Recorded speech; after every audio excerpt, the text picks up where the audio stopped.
ಹುಬ್ಬಳ್ಳಿಯ ಪ್ರಸಿದ್ಧ ಚೆನ್ನಮ್ಮ ಮೈದಾನದಲ್ಲಿ ಪ್ರತಿ ವರ್ಷದಂತೆ ಅಂದರೆ ಮೂರನೇ ವರ್ಷ ಈ ಬಾರಿ ಆ ಮೈದಾನದಲ್ಲಿ ಗಣೇಶನ ಪ್ರತಿಷ್ಠಾಪನೆ ಆಗುವಂಥದ್ದು ಅತ್ಯಂತ ಸಹರ್ಷವಾದ್ದು ಆನಂದದ ಸಂಗತಿ.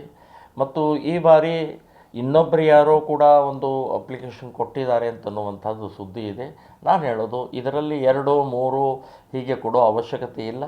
ವಿಶ್ವ ಹಿಂದೂ ಪರಿಷತ್ತಿನ ನೇತೃತ್ವದಲ್ಲಿ ಮತ್ತು ಎಲ್ಲ ಹಿಂದೂ ಸಂಘಟನೆಗಳ ನೇತೃತ್ವದಲ್ಲಿ ಪ್ರತಿ ವರ್ಷ ಕೂಡಿಸ್ತಾ ಇರುವಂಥ ಏನು ಮಂಡಳಿ ಇದೆ, ಸೊ ಆ ಮಂಡಳಿಯಿಂದನೇ ಕೂಡಿಸ್ಬೇಕು, ವಿಜೃಂಭಣೆಯಿಂದ ಆಚರಣೆ ಮಾಡಬೇಕು.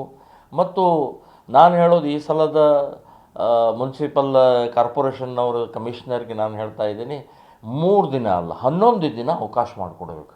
ಅಲ್ಲಿ ಸಾರ್ವಜನಿಕ ಸಾಂಸ್ಕೃತಿಕ ಕಾರ್ಯಕ್ರಮಗಳು ಕೂಡ ಆಚರಣೆ ಆಗಬೇಕು ಅಂತನ್ನುವಂಥದ್ದು ನಮ್ಮೆಲ್ಲರ ಬೇಡಿಕೆ ಇದೆ. ಮತ್ತು ಯಾವುದೇ ರೀತಿ ಹೋದ 2 ಬಾರಿ ನಡೆದಂಥ ಇದರಲ್ಲಿ ಯಾವುದೇ ರೀತಿ ಗಲಭೆ ತೊಂದರೆ ಏನೂ ಆಗಿಲ್ಲ. ಸೊ ಅದೇ ಮಾದರಿಯಲ್ಲಿ ಈ ವರ್ಷ ಕೂಡ ಅತ್ಯಂತ ಶಾಂತ ರೀತಿಯಿಂದ ಯಶಸ್ವಿಯಾಗಿ ಮತ್ತು ಸಾರ್ವಜನಿಕ ಹಿಂದೂಗಳ ಹಿತದೃಷ್ಟಿಯಿಂದ ಒಗ್ಗಟ್ಟಿನಿಂದ ಯಾವ ದುಷ್ಟ ಶಕ್ತಿಗಳು ಇದನ್ನು ತಡೆಯುವಂಥ ಪ್ರಯತ್ನವನ್ನು ಮಾಡಿದರೋ ಅದಕ್ಕೆ ಉತ್ತರವನ್ನು ಕೊಡೋ ಹಾಗೆ ನಾವು ಶಾಂತ ರೀತಿಯಿಂದ ಯಶಸ್ವಿಯಾಗಿ ಮಾಡಿದ್ದೀವಿ. ಈ ಬಾರಿ ಕೂಡ ಯಶಸ್ವಿಯಾಗಿ ಕಾರ್ಯಕ್ರಮ ಆಗುತ್ತೆ. ನಾನೂ ಕೂಡ ಭಾಗವಹಿಸ್ತೀನಿ ಅಂತನ್ನುವಂಥದ್ದು ಹೇಳ್ತೀನಿ.